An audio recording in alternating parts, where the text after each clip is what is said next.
நலாஸ் நாட்டு சர்க்கரை நலமுடன் வாழ நலாஸ் இந்தியாவிலேயே நாட்டு சர்க்கரைக்கு ISI முத்திரை மற்றும் அக்மார்க் அங்கீகாரம் பெற்ற ஒரே நிறுவனம். தொடர்புக்கு 9047045000.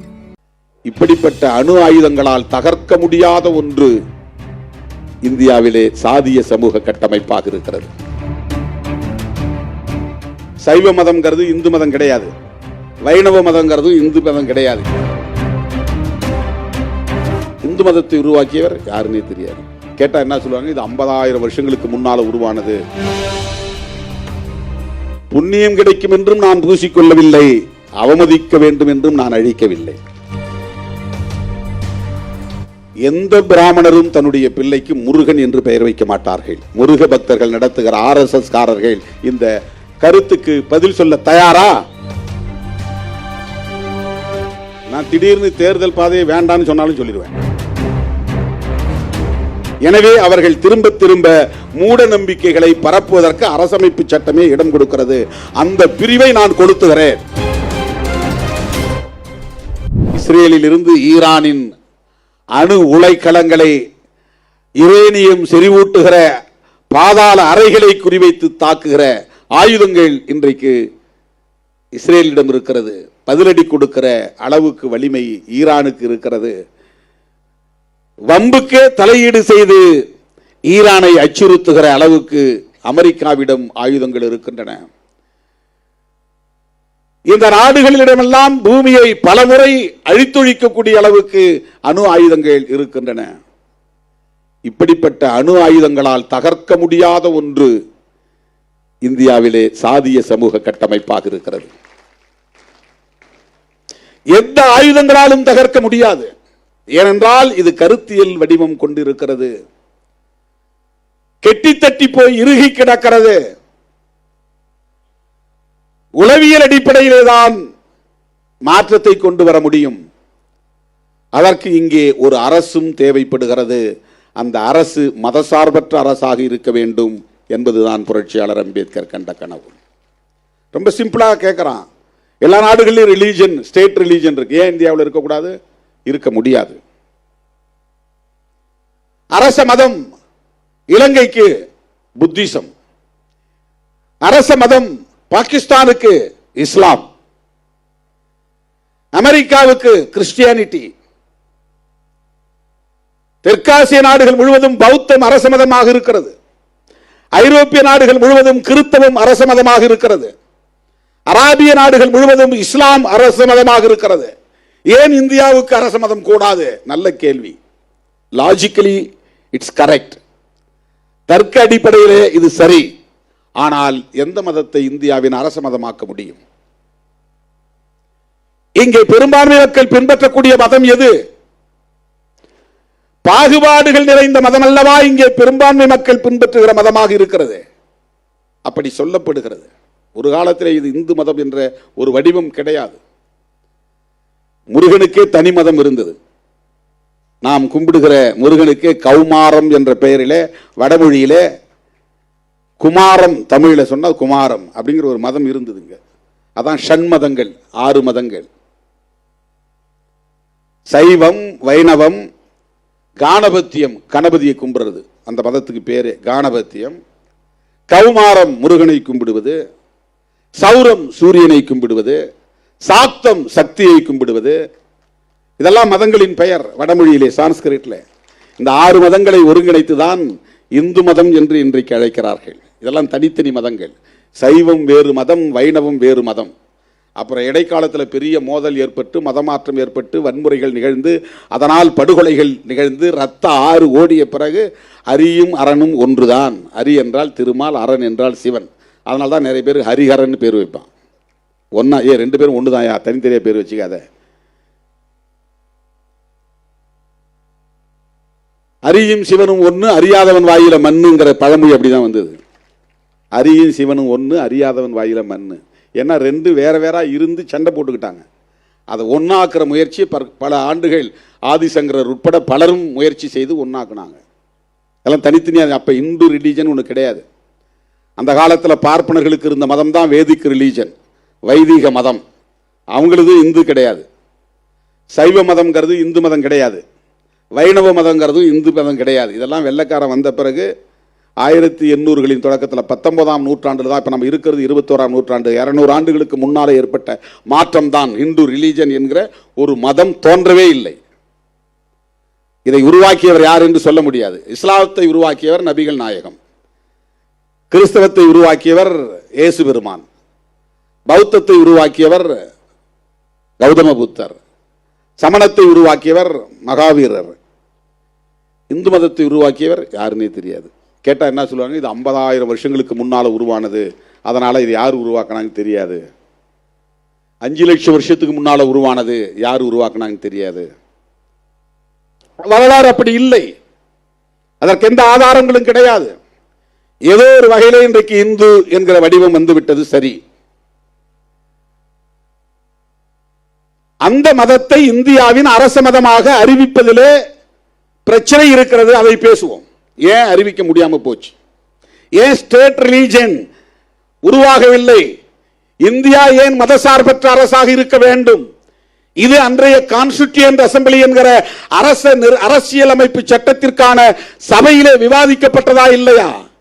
புரட்சியாளர் அம்பேத்கரோடு பலரும் விவாதித்தார்களா இல்லையா?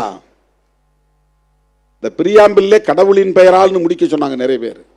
கடைசியாக முடிக்கிறப்போ கடவுளின் பெயரால் இதை நாங்கள் ஏற்றுக்கொள்கிறோம் அரசமைப்பு சட்டமாக அப்படின்னு முடிக்க சொல்லி தான் வற்புறுத்தினாங்க. ஒற்றை ஆளாக இருந்து புரட்சியாளர் அம்பேத்கர் அவர்கள் அதையெல்லாம் எதிர்த்து நின்று வெற்றி கண்டார். அவர் மட்டும் இல்லாமல் வேறு எவராவது இந்த அரசமைப்பு சட்டத்தை எழுதக்கூடிய வாய்ப்பை பெற்றிருந்தால் இந்தியாவின் அரச மதமாக இவர்கள் சொல்லுகிற இந்த மதம்தான் ஸ்டேட் ரிலீஜன் என்றாகி இருக்கும். ஏன் இதை ஸ்டேட் ரிலீஜனாக அறிவிக்கப்படவில்லை என்று சொன்னால், இந்த மதம் அடிப்படையிலேயே பாகுபாடுகளை கொண்ட மதமாக இருக்கிறது. உலகத்தில் எந்த மதமும் பிறப்பின் அடிப்படையில் உயர்வு தாழ்வை ஏற்கவில்லை. எல்லா மதமும் சகோதரத்துவத்தை மட்டுமே அடிப்படை கோட்பாடாக கொண்டிருக்கிறது.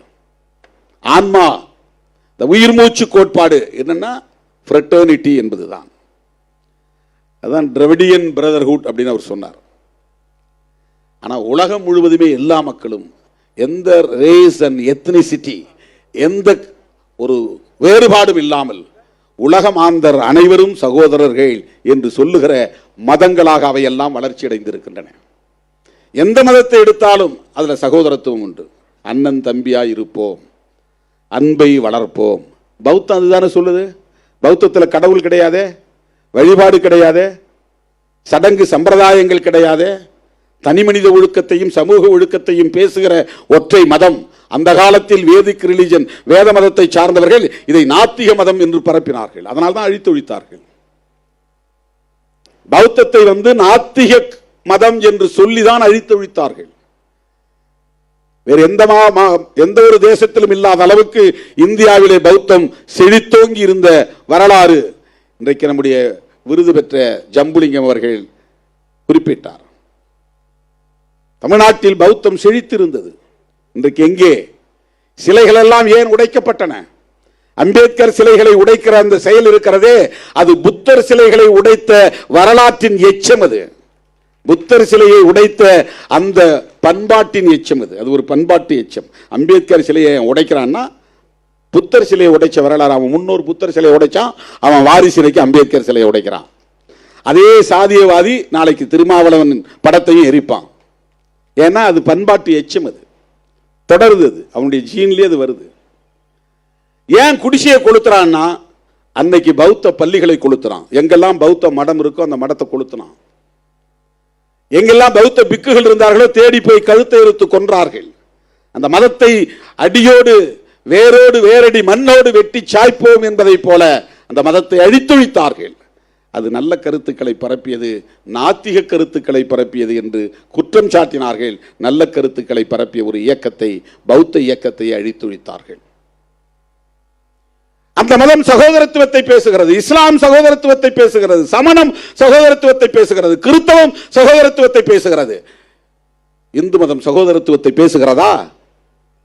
மேல் பாதிக்குள்ளே என்னால் நுழைய முடியவில்லையே, திருநீரை அழித்து விட்டதாக ஆத்திரப்படுகிற நீ என்னை அழைத்து செல்ல தயாராக இருக்கிறாயா? கோவிலின் கருவறைக்குள்ளே அழைத்து செல்வதற்கு முன்னால் ஒரு போராட்டம் நடத்த முடியுமா?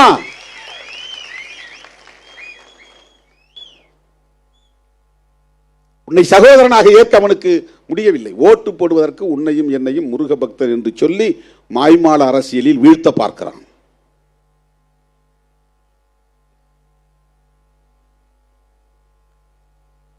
இந்து மதத்தில் சகோதரத்துவம் இல்லை என்பதனால் அரசியல் நிர்ணய சபையில் வெகுவாக விவாதிக்கப்பட்டு இந்த மதத்தை அதிகாரபூர்வமாக அரசமைப்பு சட்டத்தின் மூலம் அரச மதம் என்று அறிவிக்க கூடாது என்கிற நிலைப்பாட்டை எடுத்தார்கள். ஏன்னா நீ அரச மதமா கான்ஸ்டிடியூஷனை இதை ஏத்துக்கிடுச்சுன்னா இந்த டிஸ்கிரிமினேஷனையே கான்ஸ்டிடியூஷன் அப்ரூவ் பண்ண மாதிரி ஆயிரும். Constitution it self recognised and approved the discrimination. அதுவே அங்கீகரிச்சிரும். அதை எப்படி ஏற்றுக்க முடியும்? சட்டமே டிஸ்கிரிமினேஷனை சரி என்று சொல்லக்கூடிய நிலை உருவாகிவிடும். இந்து மதத்தில் இருக்கிற இந்த பெரும் பிழையை சீர் செய்ய வேண்டும் என்று யாராவது எண்ணி இருக்கிறார்களா, பேசுகிறார்களா? நீ முஸ்லீம் மதத்தில் போனா ஏதாவது சொல்றியா, அதையே விமர்சிக்க மாட்டேங்கிற, கிறிஸ்தவத்தை ஏன் விமர்சிக்க மாட்டேங்கிற? இப்போ நான் நோன்புக்கு போறேன், என் தலையில் ஒரு தொப்பி வைக்கிறாங்க, நான் அப்படியே வச்சுட்டாங்கன்னு எடுக்காமலே இருக்க முடியுமா? அடுத்த ஒரு நிமிஷத்தில் எடுத்துடுறேன். அவங்களுக்கும் தெரியும் எடுத்துருவேன்னு. அது ஒரு அடையாளம், அவ்வளவுதான். அடுத்த ஒரு நிமிஷத்தில் எடுத்துருவோம். அப்போ அந்த பூசாரி நெற்றியில் திருநீர் பூசினாரு, அவருடைய உணர்வை நான் மதிக்கிறேன், அவருக்கு நான் வணக்கம் சொன்னேன், நன்றி சொன்னேன். கொஞ்ச நேரம் தானே வச்சிருக்க முடியும், அதை அப்படியே நான் வச்சுக்கிட்டு இருக்க முடியுமா? புண்ணியம் கிடைக்கும் என்றும் நான் பூசிக்கொள்ளவில்லை, அவமதிக்க வேண்டும் என்றும் நான் அழிக்கவில்லை.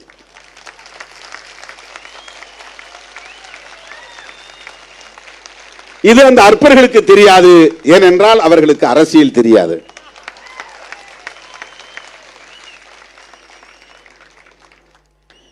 என் மீது நம்பிக்கை வைத்திருப்பவர்கள், என் மீது பாசம் வைத்திருப்பவர்கள் இன்றைக்கு கூட பல கோவில்களுக்கு அழைக்கிறார்கள், நான் போகிறேன். கும்பத்திலே கலசத்திலே தண்ணீர் ஊற்ற சொல்லுகிறார்கள், ஊற்றுகிறேன். இதெல்லாம் எனக்கு 100 வருஷம் வாழணும் அப்படிங்கிற ஆசைப்பட்டு தான் செய்யறேனா? என் தாய் என்னை வீட்டுக்கு வரவேற்கிற போது ஆழம் எடுத்து நெற்றியிலே திருநீறு பூசுகிறார், அதை ஏற்றுக்கொள்கிறேன். என் தாய்க்கு என்ன மதிப்பை கொடுக்கிறேனோ அப்படி என் மக்களுக்கும் நான் மதிப்பளிக்கிறேன், அவ்வளவுதான். அது மக்கள் மீது நான் கொண்டிருக்கிற ஒரு மதிப்பு, அவர்களின் உணர்வுகளுக்கு நான் செலுத்துகிற மதிப்பு. தோழர்களே, இந்து மதத்தில் சகோதரத்துவம் இல்லை என்பதை இந்திய அரசமைப்பு சட்டம் சொல்கிறது. அதனால்தான் அதை அரச மதமாக இந்திய அரசமைப்பு சட்டம் ஏற்றுக்கொள்ளவில்லை. இதுதான் ரொம்ப முக்கியமான செய்தி. இதுதான் ரொம்ப முக்கியமான செய்தி. This is the message we have to bring it to the people. There is no equality in Hindu religion. Only discrimination is there. அங்கே அரசமைப்பு சட்டத்தில் ஏன் இதை ஏற்றுக்கொள்ளவில்லை என்றால் சகோதரத்துவம் இல்லை, சமத்துவம் இல்லை. சகோதரத்துவம் இல்லாத இடத்தில் சமத்துவம் இருக்காது. உலகத்தில் உள்ள எல்லா மதங்களும் சகோதரத்துவத்தை ஏற்றுக்கொண்டிருக்கிற போது இந்து மதம் ஏன் சகோதரத்துவத்தை ஏற்றுக்கொள்ளவில்லை என்பதை மோகன் பகவத் சொல்லுவாரா? அதற்கு விளக்கம் சொல்லுவாரா? மோடி சொல்லுவாரா? அமித்ஷா சொல்லுவாரா? RSS அமைப்புகளை சார்ந்தவர்கள் சொல்லுவார்களா? நீ என்னை சங்கராச்சாரியாக ஆக்க வேண்டும் என்று நான் சொல்லவில்லை, உன்னுடைய சகோதரனாக ஏற்றுக்கொள் என்று தான் சொல்லுகிறேன். உன்னால் அது முடியாது. ஆனால் என்னை நீ இந்து என்று சொல்லி ஏய்க்க பார்க்கிறாய், முருக பக்தன் என்று சொல்லி ஏய்க்க பார்க்கிறாய். தமிழ்நாட்டிலே முருக பக்தர்கள் மட்டும்தான் இருக்கிறார்களா? அதை விட அதிகமாக ஐயப்ப பக்தர்கள் இருக்கிறார்கள். முருகன் கதையை சொன்னால் மணிக்கணக்கிலே பேச வேண்டியிருக்கும். எங்கள் மண் ஐவகை நிலம் கொண்ட தமிழ் மண், அதிலே குறிஞ்சி மண்ணின் தலைவன் தான் முருகன். குறிஞ்சி திணையின் தலைவன் தான் முருகன். அவன் எங்களை போல் பிறந்தான், எங்களை போல் வாழ்ந்தான், எம் மக்களை வழிநடத்தினான் என்பதுதான் எங்கள் இலக்கியம் சொல்லுகிறது, தமிழ் இலக்கியம் சொல்லுகிறது, சங்க இலக்கியம் சொல்லுகிறது. புராண கதைகளில் வரக்கூடிய பாத்திரம் அல்ல முருகன். பிறந்தான், வளர்ந்தான், வாழ்ந்தான், மக்களை ஆண்டான் என்கிற குறிப்புகளை கொண்ட இலக்கியங்களை நாங்கள் பெற்றிருக்கிறோம். அவனை சுப்பிரமணியன் ஆக்கிவிட்டார்கள். தோழர்களே, ஒரு உண்மையை நீங்கள் தெரிந்து கொள்ள வேண்டும்.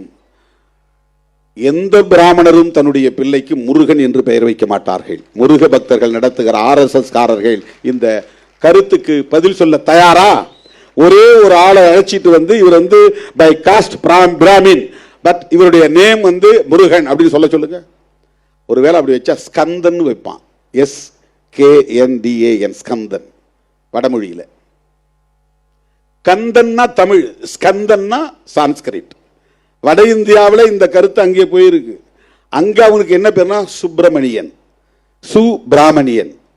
பிராமணர் இல்ல, பிரம்மண்யன். அதாவது பிரம்மன்கிற கடவுளுக்கு அவர் உடன்பாடானவர் அல்லது உறவானவர், ஏதோ ஒரு வகையில் அவங்களுடைய ஐடியாலஜிக்கல் படி, மித்தாலஜி படி.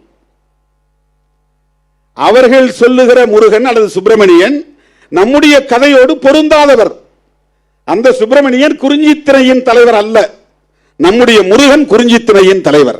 அது எங்க சங்க இலக்கியங்களில் இருக்கிறது. சங்க இலக்கியத்தில் இருக்கிற முருகன் தமிழ்நாட்டில் மட்டும்தான் 6 படை வீடு. வேற எந்த மாநிலத்தில் 6 படை வீடு இருக்கிறது சொல்லுங்க.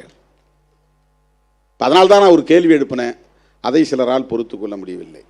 முருகன் தமிழ் கடவுள்னா அவங்க அப்பா சிவனும் தமிழ் கடவுளாக தானே இருக்க முடியும்.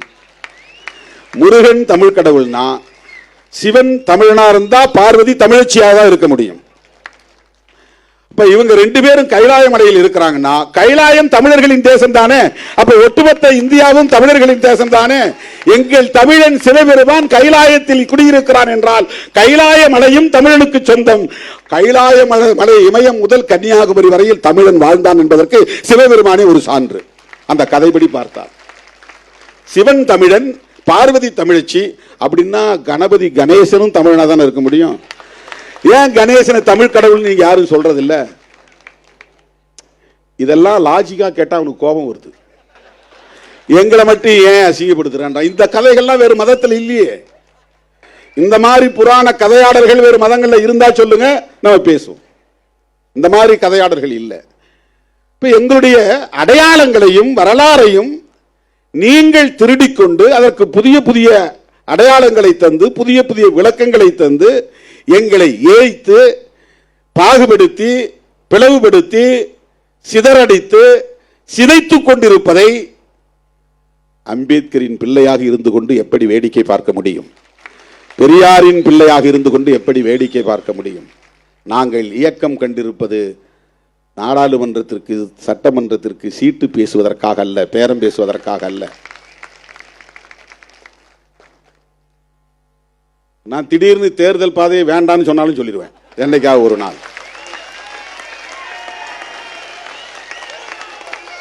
அந்த நிலைப்பாட்டை ஏற்றுக்கொண்டு என்னோடு வரக்கூடியவங்க வாங்கன்னு நான் பாட்டு போயிட்டே இருப்பேன். இவனுங்க நம்மளை சராசரியா எடை போடுறானுங்க. இந்த சீட்டுக்காக, இந்த நோட்டுக்காக, இந்த பிளாஸ்டிக் சேர், இவங்களுடைய புத்தி அவ்வளவுதான். நான் தரையில உட்கார்ந்து இருந்தாலும் பிளாஸ்டிக் சேர்ல உட்கார்ந்து இருந்தாலும் சோஃபால இருந்தாலும் எல்லாம் ஒண்ணுன்னு நினைக்கிறவன். அது ஒரு பெரிய விஷயமே கிடையாது. சோஃபால உட்கார்ந்து இருந்தா தான் பெரிய கெத்து, தரையில உட்கார்ந்து இருந்தா சாதாரணம் அப்படிலாம் ஒன்றும் கிடையாது. ஏன்னா அவனுக்கு அப்படி ஒரு மதிப்பீடு வச்சிருக்கிறான். எனக்கு அந்த மதிப்பீடுகள் கிடையாது. தோழர்களே, அரசமைப்பு சட்டத்தில் இந்து மதம் அரச மதமாக ஏற்கப்படவில்லை என்பது முக்கியமான ஒரு செய்தி. அதனால்தான் இந்திய அரசமைப்பு சட்டம் ஒரு செக்யூலர் சட்டம், அது மதசார்பற்ற கருத்தை கொண்ட ஒரு சட்டம். பல நாடுகளின் சட்டங்களை எல்லாம் சேர்த்து அதில் ஒன்னா கலந்து ஒரு பெரிய சட்டமா அம்பேத்கர் எழுதிட்டாரு, அவர் என்ன எழுதிட்டாரு அப்படின்னு பல பேர் நினைக்கிறான். அப்படி கிடையாது. அந்த இடத்துல அவர் இல்லைன்னா வேற மாதிரி போயிருக்கும். இந்த நாட்டினுடைய தலையெழுத்து, தலையெழுத்துனா தலையாய எழுத்து, தலையாய எழுத்துன்னா அரசமைப்பு சட்டம் தான் தலையெழுத்து. அதுதான் தலையாய எழுத்து, அதுதான் பிரைமரி ஆக்ட், அதுதான் உண்மையான தலையெழுத்து. இந்த தலையில கபாலத்தில் எழுதுற எழுத்து இல்ல. தலையெழுத்துனா தலையாய எழுத்து, பிரைமரி ஆக்ட். நீ எத்தனை சட்டம் வேணாலும் கொண்டு வரலாம், அந்த சட்டத்தினுடைய பேசிக் ஃபேக்டர்ஸ், அடிப்படை கூறுகளில் கை வைக்க கூடாது.